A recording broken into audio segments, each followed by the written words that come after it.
Ayo and Sade met the way many Nigerian couples do, through family introductions and gentle encouragement. Ayo was quiet, dependable, the type of man elders described as good material. He spoke softly, laughed rarely, and carried responsibility like a second skin. Sade was lively, observant, with a sharp tongue that softened when she smiled. When they married, there was no grand wedding, just enough music, enough food, and enough prayers to convince everyone that this union would last. They moved into a two-bedroom flat in Ibadan, close to the main road, where generators hummed at night and neighbors greeted each other by first names. For the first few years, things felt balanced. Ayo worked as a building technician, fixing electrical faults, supervising small construction jobs, taking contracts that paid slowly but surely. He left the house before sunrise most days, his boots dusty, his lunch packed neatly by Sade. She ran a small fabric shop not far from the house, arranging lace and ankara on wooden shelves, calling out to passers-by with practiced friendliness.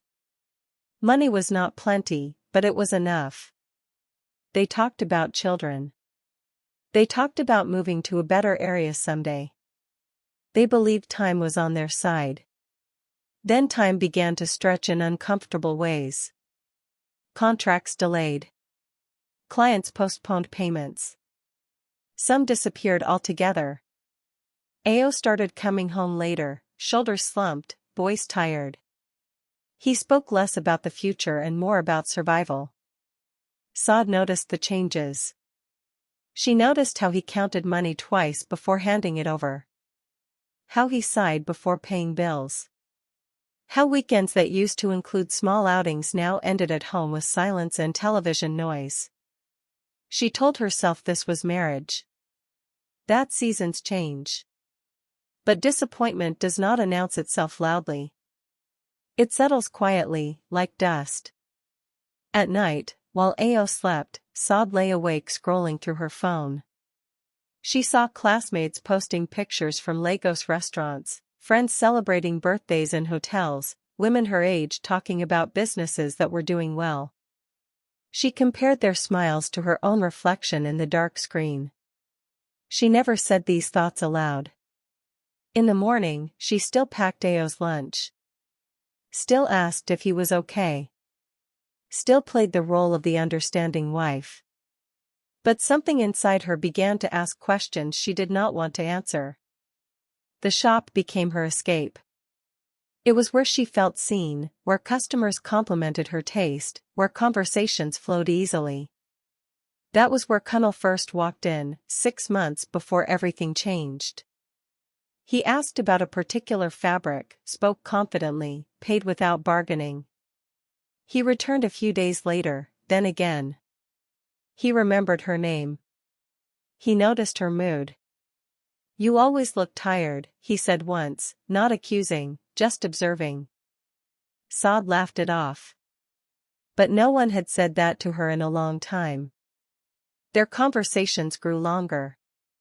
Kunal talked about business trips, about Lagos traffic, about opportunities. He spoke like someone who had options. When he asked for her number, she hesitated for a second, then gave it. She told herself it was for business. Customers exchanged numbers all the time.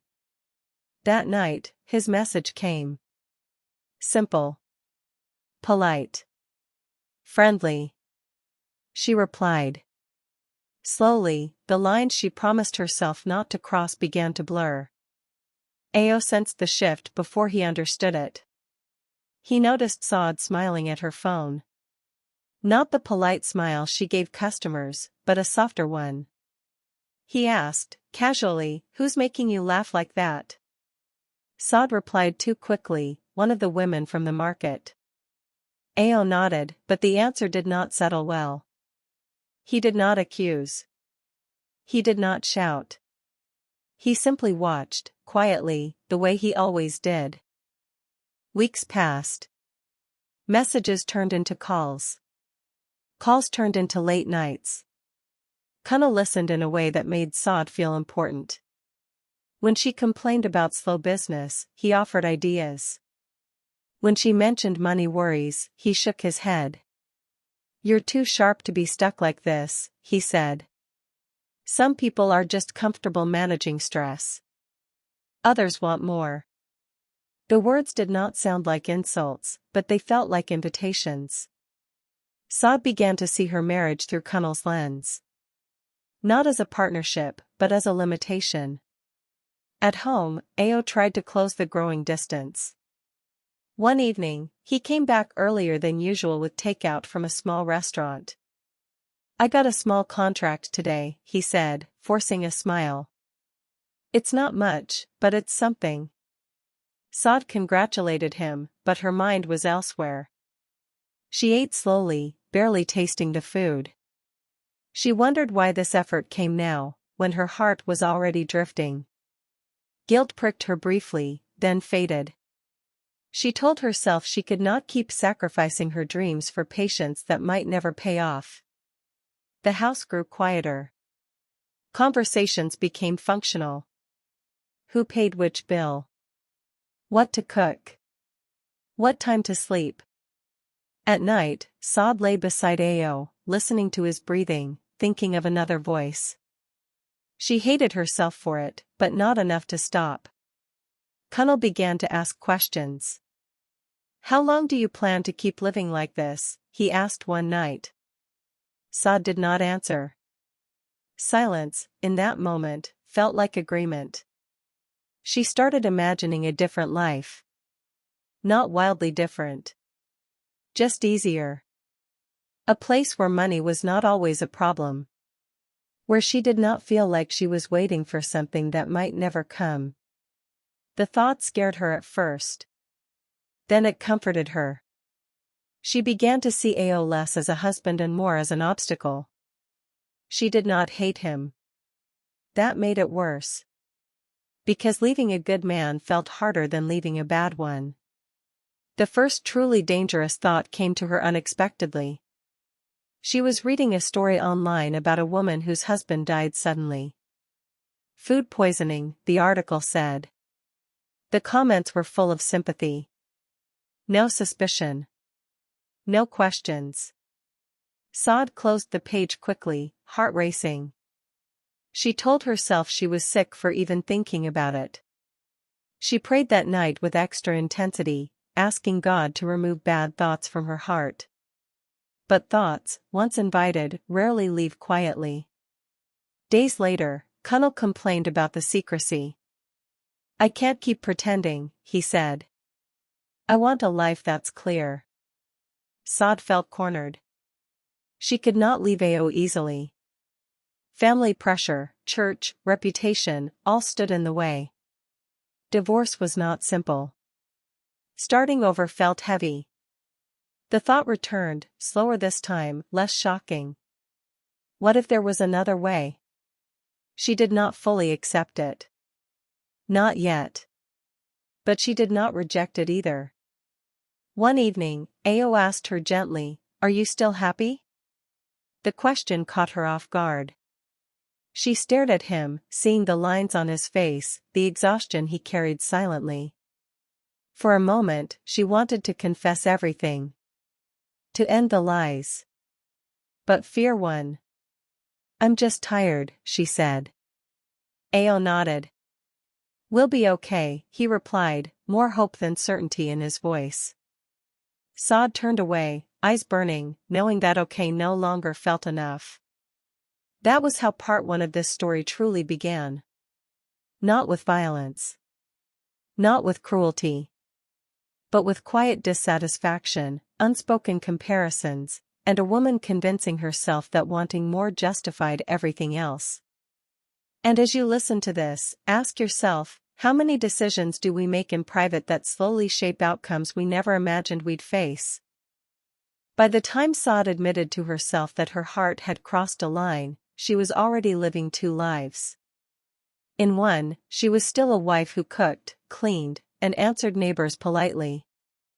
In the other, she was a woman imagining escape, rehearsing conversations that never happened, and weighing choices that felt too heavy to say out loud. Kunal had become more than a distraction. He was now a mirror reflecting everything she believed she was missing. Each call ended with the same silence, the kind that asks questions without words. And every time Sade returned home, the gap between who she was and who she pretended to be widened just a little more. Kunal's patience began to thin. He never shouted, never threatened, but his disappointment showed in small ways. Shorter calls. Longer pauses before replying. One evening, he said calmly, "I can't build a future on borrowed time." The sentence stayed with Sade long after the call ended. She sat on the edge of the bed, listening to the sound of Ayo washing dishes in the kitchen, and felt trapped between loyalty and longing. She told herself that wanting a better life did not make her a bad person. She told herself that sacrifice had limits. But even she could feel how easily justification was becoming habit. At home, Ayo tried harder without realizing why. He took on extra work, leaving earlier, returning later. He spoke about plans with cautious optimism, as if careful words could prevent disappointment. One night, he spread papers on the table and explained a small business idea. Sade listened, nodding, but her mind drifted. She saw Kunal's confident smile instead of Ayo's tired eyes. She felt irritation rise where sympathy used to live. Why must everything be slow? She wondered. Why must hope always sound like struggle?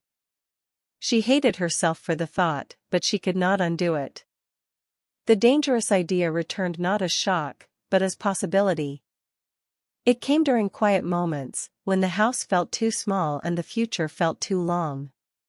Sade began to think in fragments. People get sick. Accidents happen. Life moves on. She never said the words together, but her mind connected them anyway. She searched online late at night, reading stories that ended quietly, without answers. She closed her phone each time with shaking hands, telling herself she was only curious. Curiosity, she told herself, was not intention. Kunal did not suggest anything directly. But his words created pressure all the same. "I don't want to look back in 5 years and feel like I wasted time," he said once. Sade heard an ultimatum without it being spoken. She knew what choosing him meant. She also knew what leaving Ayo would cost her in family judgment and social whispers. Divorce would not be clean. It would follow her. The thought of starting over with a stain terrified her. The other thought, ending things quietly, began to feel like an answer she did not want but could no longer ignore. One afternoon, while closing her shop, Sade passed a roadside seller advertising pest control products. She slowed, heart racing, then kept walking. That night, she could not sleep. The ceiling fan hummed above her as Ayo breathed steadily beside her. She watched his chest rise and fall, remembering how safe she once felt in his arms. Tears slid down her temples, soaking into the pillow. "God, help me," she whispered. But she did not ask for guidance. She asked for relief. The next day, she went back to the cellar and bought rat poison, telling herself it was for rodents in the shop. She hid the packet under the sink at home, wrapped carefully in nylon. Every time she passed it, fear tightened her chest. Days went by without her touching it. She almost threw it away twice. Each time, she imagined Kunal's voice, the life he promised, the escape she craved. She prayed more. Attended church with extra seriousness. She told herself that if something stopped her, she would take it as a sign. Nothing did. Silence, she decided, was permission. The plan did not feel like a plan. It felt like drifting toward an edge. On a Sunday evening, Sade cooked Ayo's favorite meal. Her hands shook as she measured a small amount of poison, dissolving it carefully, making sure it would not change the taste. Her heart pounded so loudly she was sure he could hear it. When she served the food, Ayo smiled. You remembered, he said warmly. The words pierced her. For a moment, she considered stopping everything, confessing, running away. Instead, she sat down and watched him eat. Later that night, Ayo complained of stomach pain. Sade rushed to his side, alarm genuine. She held his hand, wiped his forehead, whispered that everything would be fine. When he vomited, panic surged. She told herself it was too late to change anything now. When his condition worsened, she screamed for help, waking neighbors. At the hospital, she paced, prayed, cried. No one doubted her concern. She looked exactly like what she was supposed to be, a worried wife. Ayo died before dawn. The doctor explained it as severe food poisoning. No immediate suspicion. These things happened, they said. Sade felt a strange emptiness settle in her chest. Not relief. Not triumph. Just a hollow space where certainty used to live. When the news spread, neighbors gathered. Women cried with her. Men shook their heads in disbelief. Sade wore black and answered questions softly. Inside, she replayed every moment of the night, wondering when exactly her life split into before and after.